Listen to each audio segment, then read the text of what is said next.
Bobby Manning, Celtics reporter for CLNS. We're talking Celtics, a bunch to get to here right now. They're second in the Eastern Conference. They have the best point differential in the conference, second best on cleaning the glass. That removes garbage time right behind the Detroit Pistons. But the point of the story is nobody expected this from a Celtics team that was obviously going to be without Jayson Tatum, but also went through some offseason changes, shedding some salary, changing over the roster, adding some new guys like Anthony Simons and others, and expecting leaps from a bunch of different kinds of their young players who were on the roster last year but weren't necessarily contributing a whole lot. Bobby, first, thanks so much for jumping on Real GM Radio, also a part of CLNS. Maybe the first time I think I've had you on I think here. so, yeah. Usually I just go on your show, but now we've switched things around because we got to talk about this Celtics team. They are one of the biggest stories, one of the best stories in the league from a national perspective. First question: how are they doing this? I'd say a combination of Jaylen Brown's consistent, huge leap night to night here that he's taken, where he's been available every game for this team and great for this team every game. So I've given him the most credit for this start, but 1B is Joe Mazzulla, who I was excited about going in this year, getting the chance to make his imprint and have people see how influential he's been to this team's success, despite them having the best talent in the league for a handful of years here. That wasn't going to be the case this season. So he and his systems on both ends of the floor, his coaching, were going to be drivers of their success if this was going to be a good season. And he's done so much this season when you talk about lineup changes, in-game adjustments, the way they've tailored their system on both ends of the floor to the personnel that they have. And he's put so many players in positions to succeed this year. And they've gotten a lot out of White as well as Pritchard at times here. But when you look at the group of unproven players coming into this year between Nemesh Keita and Josh Minot, Jordan Walsh, any number of guys who have gone into games, rookie Hugo Gonzalez, Baylor Shireman. If you were going to get something out of one of those guys, you would have been thrilled this year. But they've been able to get positive stretches out of pretty much all of their depth this year, and all the way down to two-way center Amari Williams, who's jumped into a game or two here and there and done some stuff. So they've utilized the entire roster. They've, specifically with Walsh and Keita, gotten full strong seasons out of the sections that they've played. Keita obviously starting the whole season and Walsh for 20 games. And spurts from other guys have helped them be consistent, survive highs and lows from certain players, and play with a energetic, all-out hustle style that has allowed them to become a disruptive defense at times this year too, despite some of their weaknesses on that end of the floor. The offense is great, pleasantly surprising how great it's been, given some shooting struggles that they've gone through here. And in many ways, I think they're 3 games off their pace from a year ago. It feels like they've just kept it rolling. I know they started 0-3, but ever since then, this feels like we're watching a similarly dominant, taking on all the margins, finding every little advantage Celtics team that we've watched for a few years now under Mazzulla. Yeah, I want to start with Joe Mazzulla. I definitely want to talk about Jaylen Brown because there's a lot of fascinating things going on there and what it means for the Celtics going forward. But Mazzulla, man, this was the year, right? Like we were really going to know he was a good coach. We knew that. We were really going to find out, okay, is this guy one of the elite coaches in the NBA? Because I think with coaching, first of all, I always say this: most of coaching we don't see. A lot of Yeah. people think that coaching is when do you call a timeout, and we remember Mazzulla kind of under the gun by Celtics fans his first year, but never calling timeouts. But that's what fans see. Do you call timeouts? What's the cool sideline out of bounds play that you run? And that's probably 90% of coaching, right? And your rotations, and that's it. Coaching is like icebergs. We don't see most of it, and we can't judge most of it. But you do see the product of it, obviously, on the floor. And what Mazzulla has done with this team is he has kept it rolling, despite the fact that they're down their best player. They've lost Drew Holiday, who is one of the most liked guys in the league, a super impactful player, especially on the defensive end. You lose a guy like Kristaps Porzingis, who's an NBA Finals hero from a couple of years ago. All the things that made them the Celtics, they're pretty much gone, right? And they're like, all right, I guess Anthony Simons is here. We don't really know if we want this guy, but he can kind of shoot the ball and all these things. And Jaylen Brown, I think he's in the past shown his limitations as maybe a full-time number one option. Not this year. But with Mazzulla, it didn't matter. He was just like, look, we're going to compete. We're not going to tank. We're not going to try to do all this stuff. We're not going to talk about rebuilding. We're just going to go out and play ball. And in today's NBA, where I think we kind of the whole rings culture thing of this, where it's like, okay, either you're competing for a championship or you're trying to turn your roster into a team that can compete for a championship. And a lot of times we look at that second option as either tanking or making trades or rebuilding or whatever it is. I think there is so much value in stress testing a roster the way that the Celtics are, because they're probably playing up to their like the highest potential, which is very good. Like, this team is very good.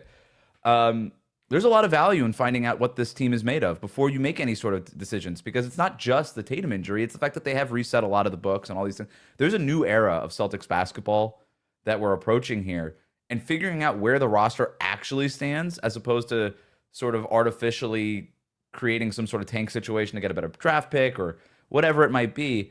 I think there's a ton of value in what they're doing here, regardless of how this season turns out.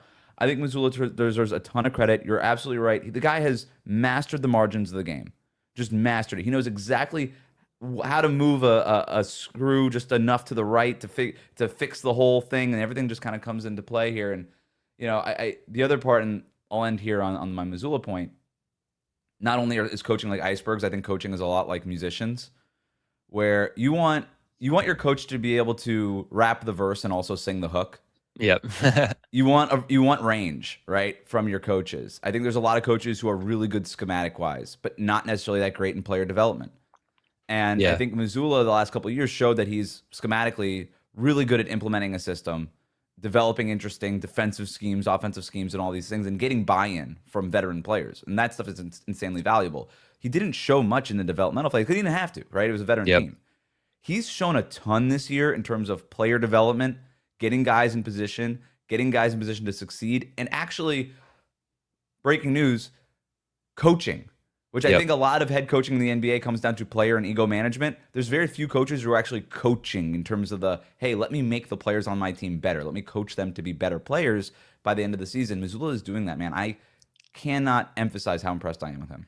It's amazing too, this stretch to end the new year. There was a great range of games. I'm sure you remember the Heat one where they closed that game with Hugo Gonzalez at center effectively, alongside Yeah. Sam Hauser and Anthony Simons. Completely overhaul the lineup they were playing to begin that night, close on this big run and win that one going away.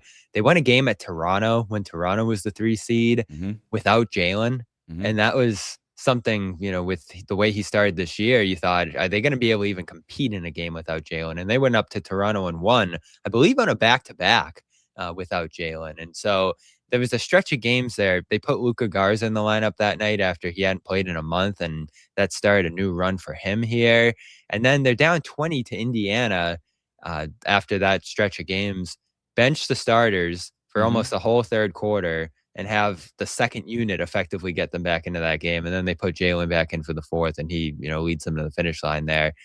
4-game win streak around that time. They lose to Portland on the road, start a 4-game win streak up right again as we record this here.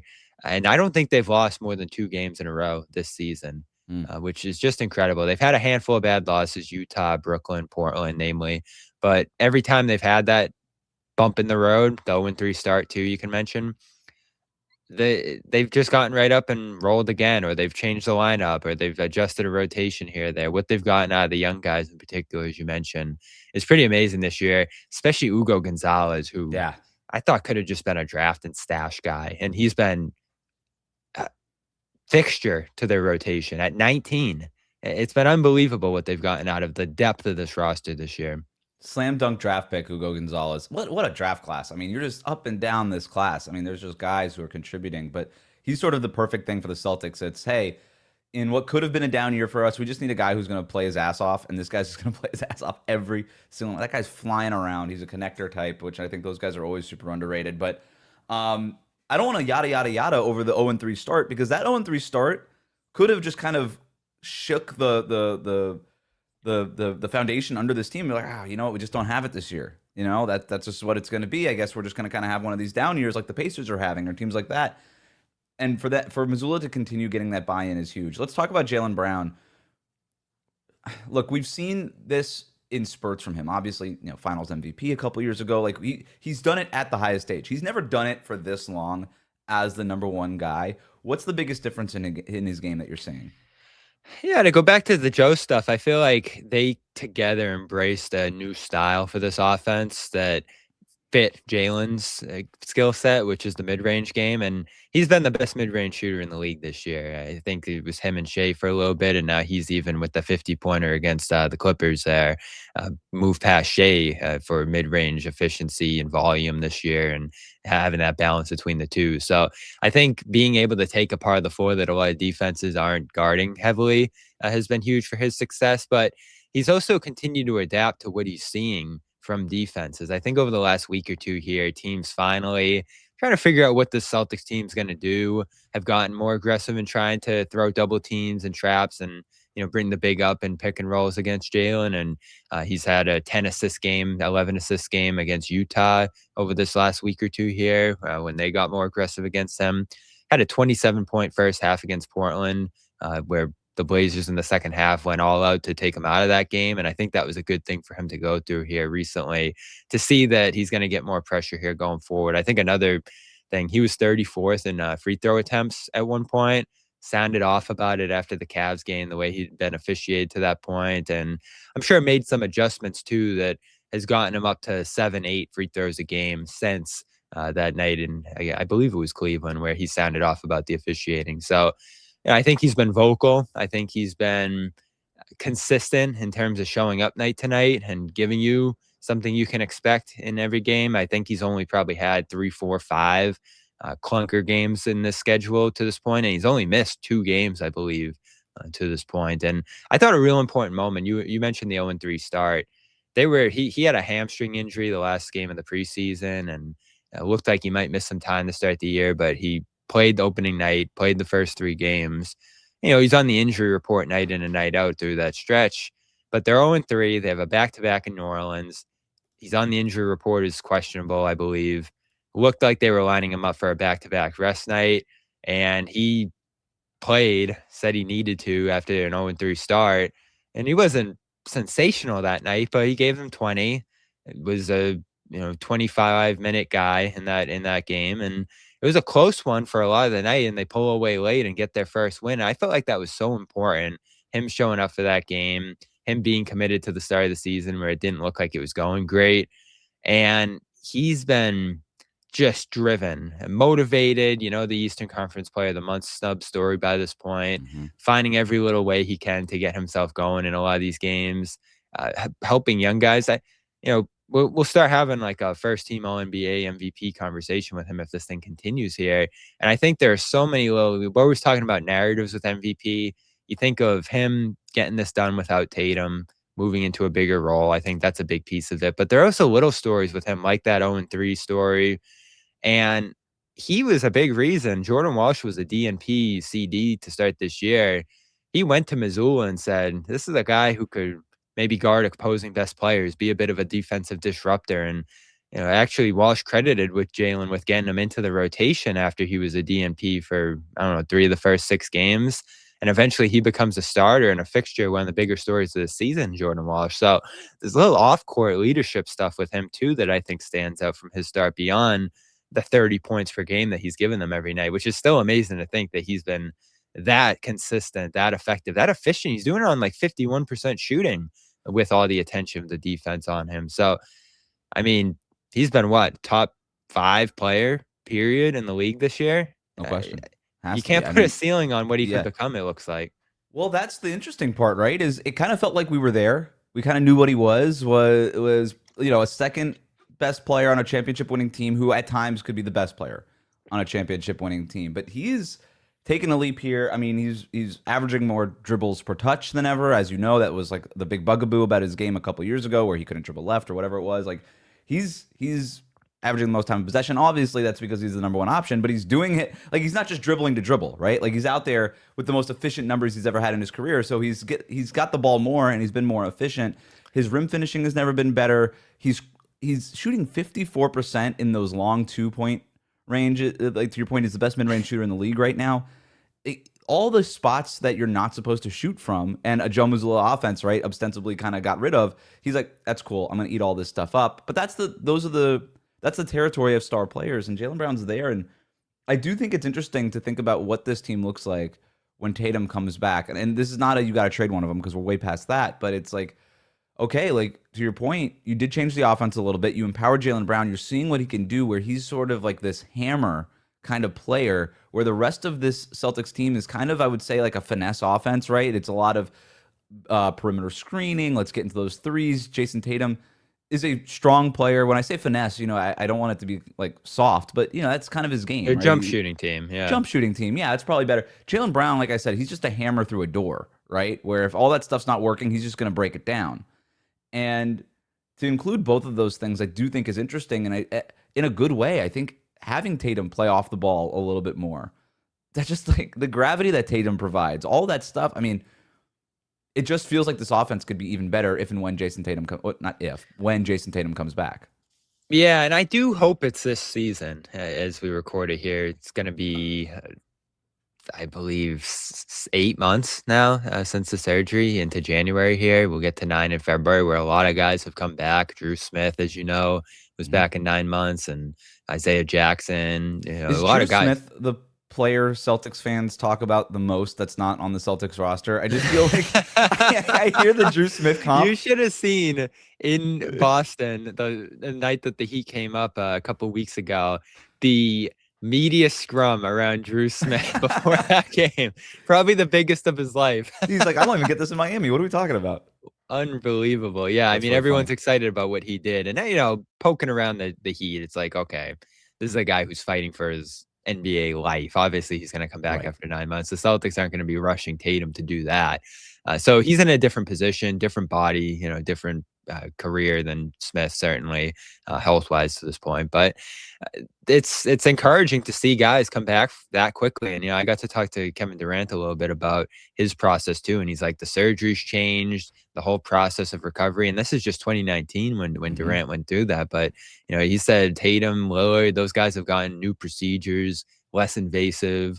And obviously the time frame coming back from those things has been shorter for a lot of the guys who've gone through that. So I think there's real hope for Tatum coming back this year. And I'm glad, if that's the case, that it will happen that way, because he's not going to be Tatum right away. He's not going to be able to play the minutes, take on the load that he typically would in this offense. And it's helpful to have Jaylen doing what he's doing and playing in the role that he is in that regard. And I think it will be beneficial to Tatum to play off Jaylen a little bit, take some of the shots that are available to him in catch and shoot situations because of that. And obviously be able to do what a lot of guys playing around Jaylen have been able to do, Derek Pritchard, and attack closeouts and, make some secondary plays, a lot of those situations, getting defenses scrambled. Like, I think there's only a benefit to seeing Tatum come back, especially because I'd say the two biggest weaknesses for this team right now are defensive versatility inside, being able to guard bigger players, and the rebounding. I mean, they're about the worst defensive rebounding team in the league. And those are two things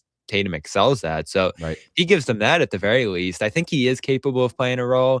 You obviously don't want to ask Jayson Tatum to be a role player, but I think initially to find a rhythm to impact the team consistently and to win, which I'm sure they all want to do this year at this point, it will be helpful to him, I think, to play a more ancillary role. Not an ancillary role necessarily, but one, maybe even coming off the bench, where he and Brown can stagger a little bit to end this season if he is on a minutes limit for a month, however that's going to work there. So, I've talked a lot about that. I don't say it as a way to knock Tatum or say step aside because Jaylen's got this now, but I do think you have to reimagine that partnership a little bit to where you're not just giving Tatum the ball and saying, step aside, Jaylen. Not that that's what they were doing previously, but there were stretches where that would happen. And I think you're seeing Jaylen can absorb defenses and make reads out of it in a way that could benefit Tatum even more. Because the one thing I'll say about Tatum, the offense came hard to him. Like, tough jump shots, dealing with a lot of difficult shooting nights, playing in traffic. Like, there's just so many situations where you'd say, oh, it just looks like a grind for Tatum to score out there. And if you have someone else who can set him up for easier baskets, I think that's beneficial. And they both do that, right? And I think, in this whole conversation, when we talk about how's Tatum Brown going to work, it's great to be able to just have one of those guys on the floor at all times, when the other's not. And I think that's the real power they have over maybe any other team going into the future here, is that they have two of those guys signed long term, and what they're both capable of. Obviously, there's some questions coming off an Achilles, but I think you're thrilled. There was a question coming into the season, obviously, Wes, of do you keep both of them together? Can you just have Tatum, Brown, White, and Mm, whoever and win? And this year they've been able to just have Brown, White, Pritchard, and whatever, and they've won. So I think you throw Tatum back into that mix, into that dynamic now, and they're going to be able to, if they find decent value players around those 3-4 guys, contend in the East. Like yeah. that's all they need, it looks like. That's why you have star players, right? As much of a luxury it was to have guys like Drew Holiday and Kristaps Porzingis and this loaded roster that was really expensive that they had to tear apart.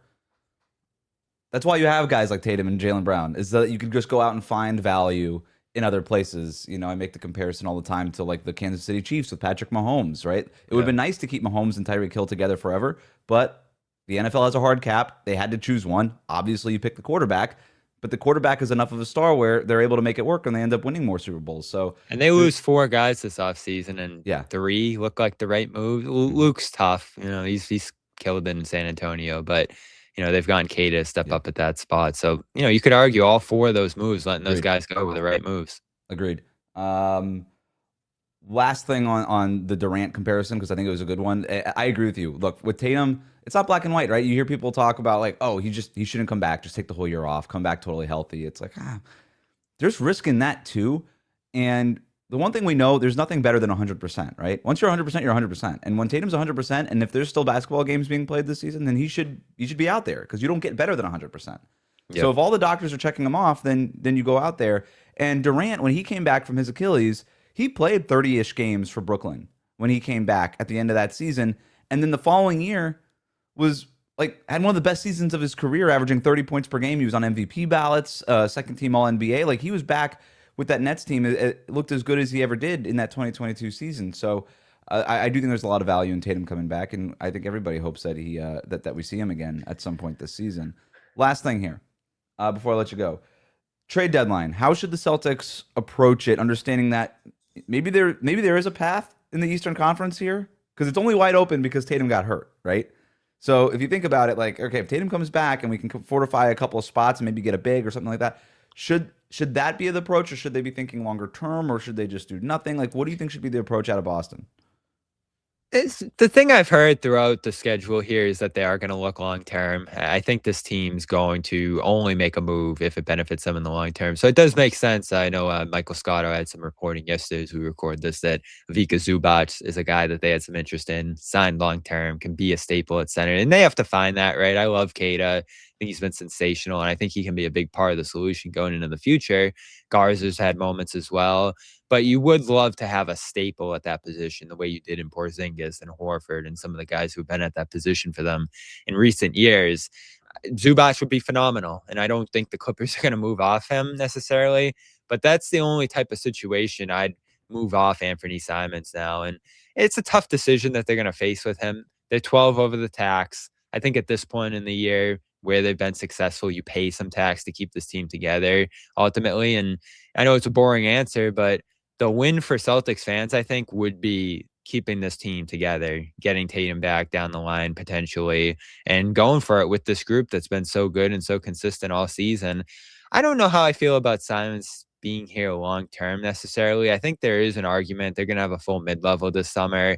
If you can keep them with some percentage of that, and then maybe use another on getting a long term deal done with one of their younger guys, I think that be a good look for them into the future. I think they're 20 under the first apron line or the tax line, whatever that is, going into this summer here, when some deals come off the books, including Simons.